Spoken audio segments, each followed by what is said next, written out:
리스펙트 킥복싱입니다. 오늘 제가 소개시켜드릴 책은 오늘 또 일을 이루고 말았다입니다. 오늘 또 일을 미루고 말았다.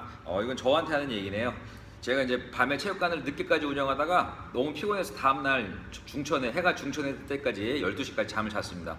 아주 기분이 별로 안 좋았어요. 낮에 책도 읽고 열심히 살려고 했었는데 다 망친 것 같아가지고, 그래서 밥을 맛있게 먹고 서점에 갔는데 딱 이 책이 보이는 거예요. 그래서 야, 이거 나한테 하는 얘기구나. 이거 먼저 빨리 다른 책보다 이거 먼저 읽고 리뷰를 빨리 해야겠다고 생각을 했습니다. 근데 읽어보니까 역시 이제 통찰력이 있는 책이었고, 이분이 여기 보시면 마이크로소프트의 전설적인 프로그래머인데 윈도우 95, 98하고 인터넷 익스플로러 3.0, 4.0을 설계해서 전 세계를 깜짝 놀라게 한 분이래요.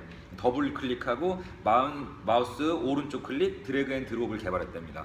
어떻게 인생을 살았길래 이렇게 영향력 있는 일들을 많이 했는지 그 사람들의 비결을 한번 파헤쳐 보겠습니다.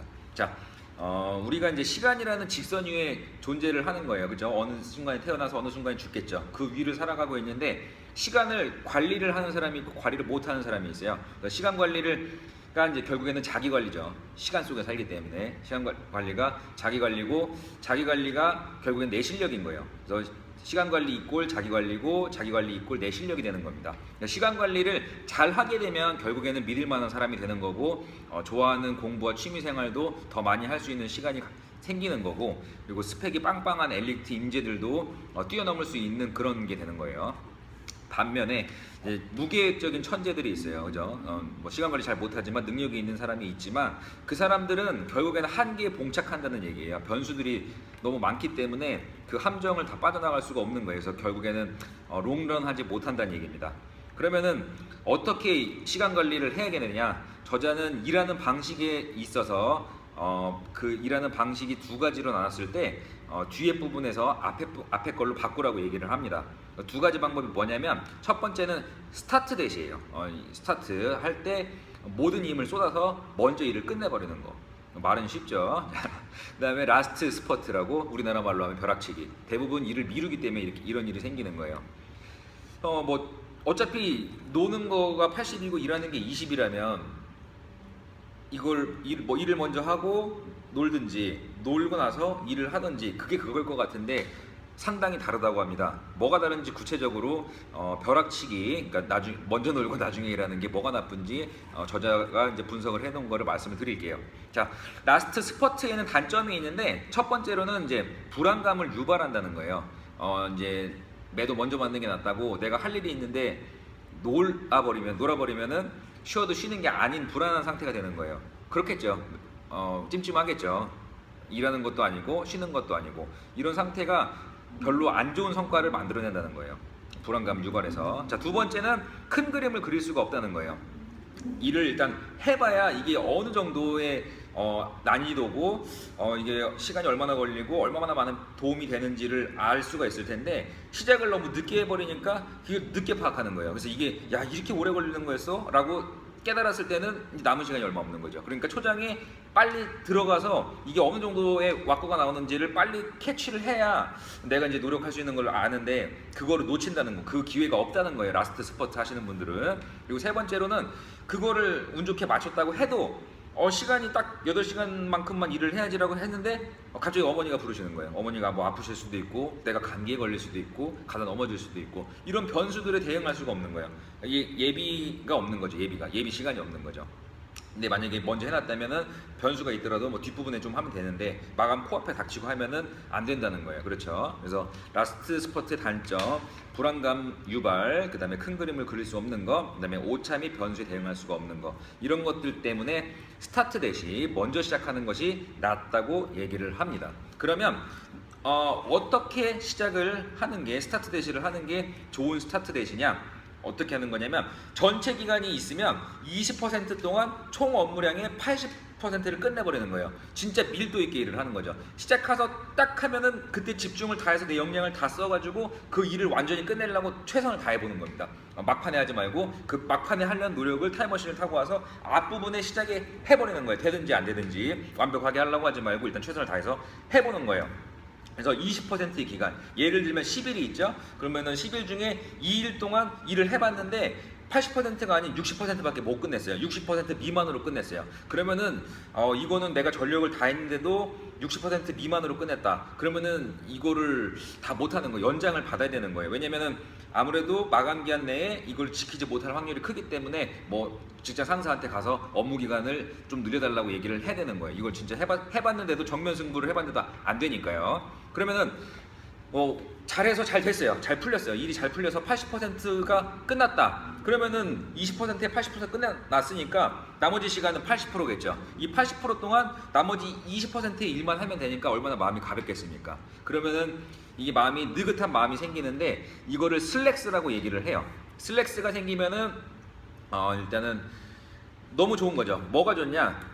이런 나머지 여유 있는 시간에 잠깐 쉴 수도 있고 내가 이제 겪었던 그런 감정들을 소화를 시킬 수 있는 시간도 있고 수정을 할 수도 있는 거예요. 뭐 계획에 부족했던 부분들, 아쉬웠던 부분들을 수정을 할 수도 있고 뭐 새로운 정보들을 첨삭을 할 수도 있고 뭐 자료를 더할 수도 있고 얼마나 좋겠어요, 그죠? 내가 쉬고 싶을 때 편하게 쉴 수도 있고 그런 쉬는 중에 몸을 더 긴장을 푼 와중에 좋은 생각들은 더 나기 마련이잖아요. 그렇기 때문에 거기에다가 여러 가지들을 더 첨가를 할 수 있는 거예요. 옛날에 했던 것보다. 그렇기 때문에 훨씬 더 업그레이드된 성과가 나오는 거예요. 정말 뛰어난 성과를 내보낼 수 있는 겁니다. 그래서 똑같이 20% 일하고 그쵸, 앞에 20% 일하고 나 이 뒤에 20% 일하나 그 시간은 똑같을지언정 추가되는 결과물 자체가 엄청나게 다르다는 얘기입니다.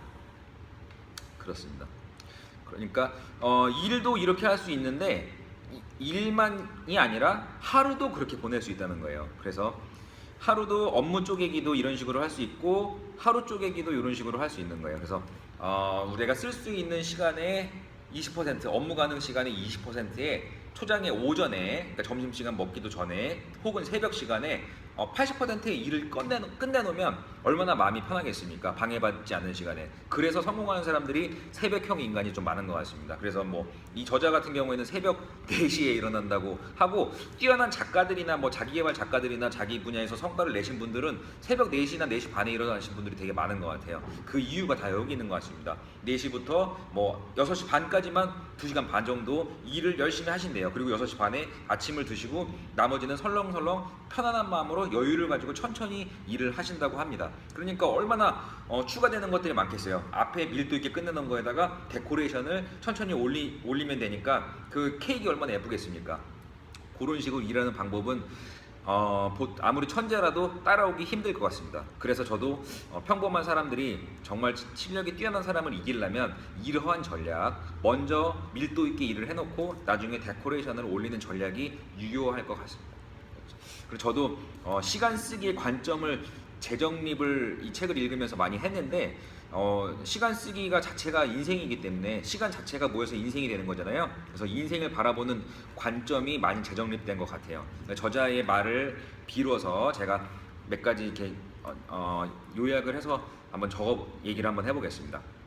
저자가 이제 인생에 대해서 인생을 바라보는 관점, 시간을 쓰는 관점에 대해서 요약을 한 거예요. 결론입니다. 결론. 언제나 마감 시간을 지켜서 결과물을 내놓는 것이 실력이고 그것이 쌓여서 신뢰가 쌓이는 거에 기본이 된다는 겁니다. 그것은 프로와 아마추어를 가르는 차이점이 된다는 거예요. 그래서 아마추어가 아니라 프로가 되는 거고 두 번째는 시간을 지배하는 사람이 인생을 지배한다는 거예요. 현재의 생활이 만족스럽지 않다면 자신이 시간에 지배당하고 있다는 사실을 깨달아야 된다는 거예요. 시간을 내가 지배하지 못하면 나는 시간에 끌려가는 사람이 되는 거예요.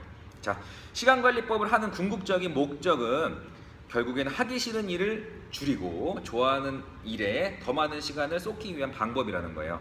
그렇죠? 내가 하기 싫은 일을 짧은 시간에 밀도 있게 끝내놓고 넓게 좋아하는 일에 더 많은 시간을 쏟을 수 있으면 삶의 질이 높아지겠죠. 그리고 이분이 이제 컴퓨터 회사에서 일을 하셨기 때문에 말씀하시는 건데 어플리케이션도 업데이트를 반복하는 것처럼 일단은 미완성인 거라도 먼저 만들어내라는 거예요. 어차피 완벽한 게 없으니까 일단은 프로토타입을 내놓고 그거를 수정하는 전략으로 인생을 살라는 거예요. 아까 말씀드렸던 80%의 프로토타입을 만들어 놓고 나머지 80%의 시간에 데코레이션을 올리고 수정해가지고 계속 업데이트를 하는 거. 인생을 그렇게 살면은 훨씬 더 부담 없는 마음으로 성과물을 낼 수 있다는 겁니다. 윈도우는 3,500개의 버그가 있어도 3개를 제패했습니다. 계속 업데이트 버전을 낸 거죠. 모든 일은 완벽한 건 없어요. 수정하게 되어 있습니다. 일단은 시작을 하시고 그 다음에 수정을 하시면 돼요. 밀도 있게 먼저 시작을 하는 습관, 그 다음에 데코레이션을 올리고 수정을 하는 습관. 그렇게 되면은 여유 있게 훨씬 더 뛰어난 성과물을 낼 수 있는 사람, 시간 관리를 잘하는 사람, 자기 관리를 잘하는 사람, 실력 있는 사람, 신뢰 있는 사람, 능력 있는 사람, 그리고 자기 분야의 전문가로 설 수 있는 사람, 그런 사람이 될 수 있을 것 같습니다. 오늘 또 일을 미루고 말았다. 일을 미루지 마시고요. 먼저 하십시오. 먼저 하고 데코레이션을 올리고 수정하고 그런 부분 저도 많이 배웠습니다. 여러분께도 많은 도움이 됐으면 좋겠습니다. 지금까지 리스펙트 킥복싱이었습니다. 감사합니다.